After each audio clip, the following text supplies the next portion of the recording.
match par rapport à l'équipe qui est sur le papier la meilleure, à savoir les Pays-Bas, évidemment, avec le même objectif de rajouter 3 points au compteur, ce qui nous permettrait d'assurer déjà notre qualification avant d'avoir les 2 derniers matchs au mois de novembre. Donc, et même si on a un match amical après contre l'Écosse, match international avec l'équipe de France, ils sont tous importants, mais évidemment, comme ça a été le cas lors du dernier rassemblement de septembre, chronologiquement c'est le premier match, mais c'est le match le plus important qui peut être décisif par rapport à notre objectif. Un adversaire qui n'a rien à voir sans doute avec le match aller? Je pense pas, non. De par évidemment les modifications, changement de joueurs, des joueurs blessés, même s'il y en a encore aussi, et puis on ne sait jamais ce qui peut se passer, mais parce qu'ils sont chez eux aussi, c'est vrai que c'était un match un peu, pas piège, mais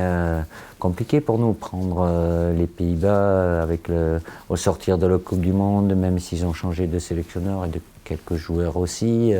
Voilà, on avait un calendrier en recevant les Pays-Bas et 3 jours après se déplacer en Irlande. Bon, ça s'est très bien passé sur les 2 et surtout sur le premier, avec cette large victoire au Stade de France, mais on va avoir du répondant là-bas et forcément dans ce contexte-là où il y a une très très belle ambiance, il va falloir qu'on soit à notre meilleur niveau. Qu'est-ce que tu en penses de cette équipe hollandaise?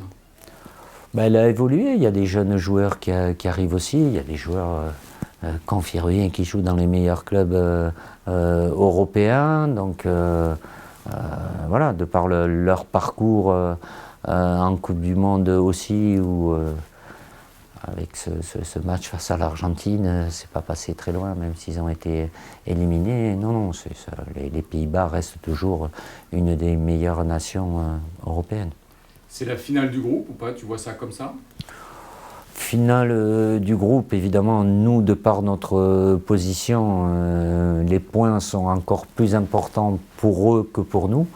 Mais c'est pas pour toi qu'on va aller là-bas pour leur faire de cadeaux. Nous, avec notre parcours parfait sur ces 5 premiers matchs et ces 15 points, évidemment, rajouter et arriver à 18, on serait déjà qualifié.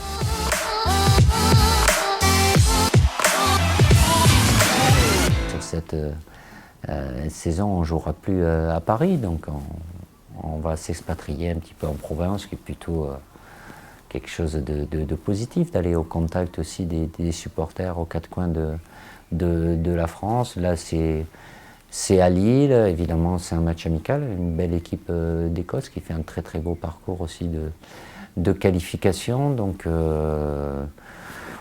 n'y a plus beaucoup de matchs amicaux maintenant. Là, on en a eu un le mois dernier et un ce mois-ci parce qu'on est dans un groupe de 5, parce qu'avec la Nation League, ça a remplacé bien évidemment les matchs amicaux. Donc, c'est bien, ça me permet aussi sur un stage comme ça, de 10 jours et 2 matchs, de répartir et de donner du temps de jeu à beaucoup plus de joueurs.